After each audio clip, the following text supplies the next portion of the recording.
6666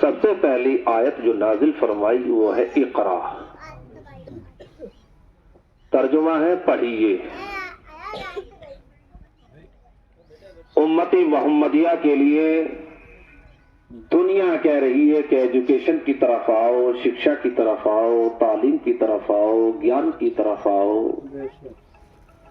لیکن مسلمانوں سب سے پہلے خالق کائنات نے اپنے محبوب صلی اللہ تعالی علیہ وسلم پر جو آیت نازل فرمائی اس کا تعلق ایجوکیشن سے ہے، اس کا تعلق تعلیم سے ہے، اس کا تعلق علم سے ہے۔ دنیا کے مذاہب کتنی ترقی کر لے، کتنا تعلیم کے اوپر کہہ لے، علم تو بہت بڑھ رہا ہے۔ پہلے ایک یونیورسٹی تھی، آج ہزاروں کی تعداد میں یونیورسٹیاں ہیں، بے شمار کالج ہیں، بے شمار مکاتب ہیں۔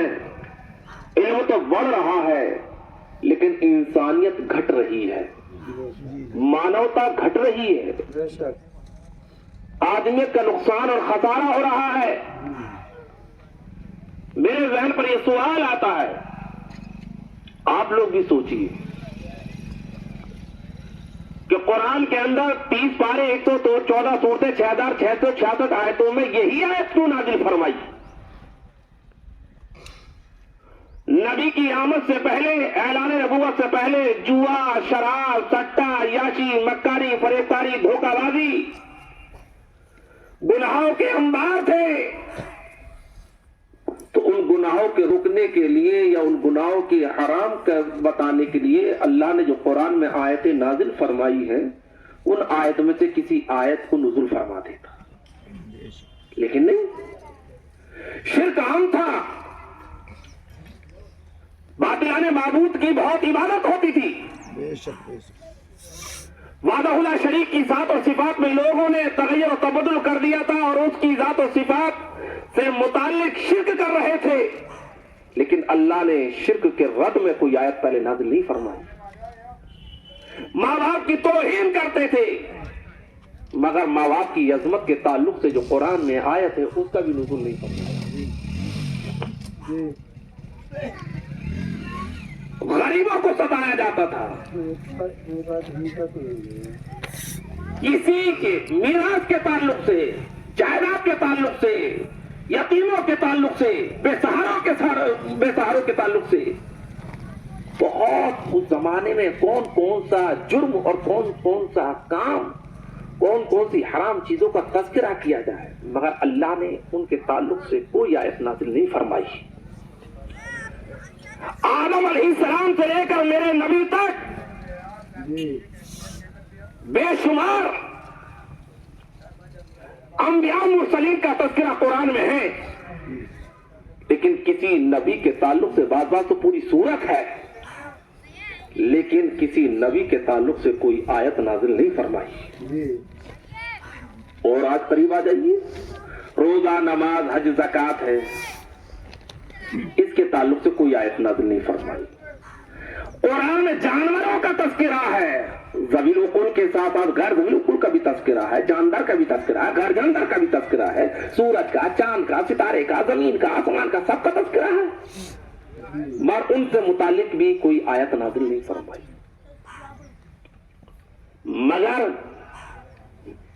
سب سے پہلے آیت نہ اچھائی کا تذکرہ نہ برائی کا تذکرہ، مگر اللہ نے سب سے پہلی جو آیت نازل فرمائی وہ ہے اقرا، پڑھیے۔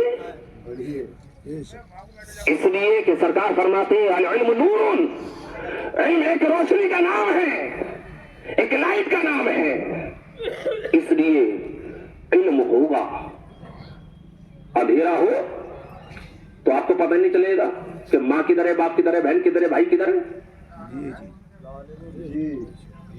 مسجد میں اندھیرا ہو جا، پتہ نہیں امام صاحب کدھر ہے، مصلی کدھر ہے، محراب کدھر ہے، ممبر کدھر ہے۔ لیکن جب لائٹ جلی تو لائٹ کی روشنی میں آپ نے پہچان لیا امام صاحب کدھر ہے، حضرت کدھر ہے۔ گھر میں لائٹ جلائی، آپ نے پہچان لیا ماں کدھر ہے، باپ کدھر ہے، بہن کدھر ہے، بھائی کدھر ہے۔ سب کو آپ نے پہچان لیا.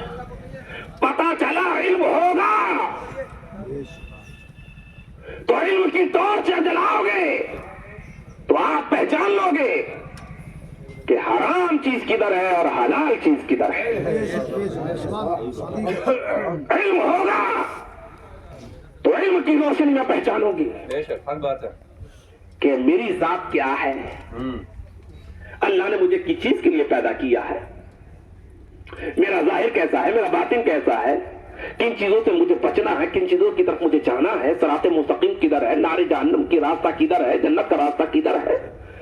علم ہوگا تو علم کی روشنی میں پہچانو گی مدرسہ کیا ہے, مسجد کیا ہے, خانقاہ کیا ہے, درسگاہ کیا ہے, عبادت کا کیا ہے, خانقاہ کیا ہے, قبرگاہ کیا ہے.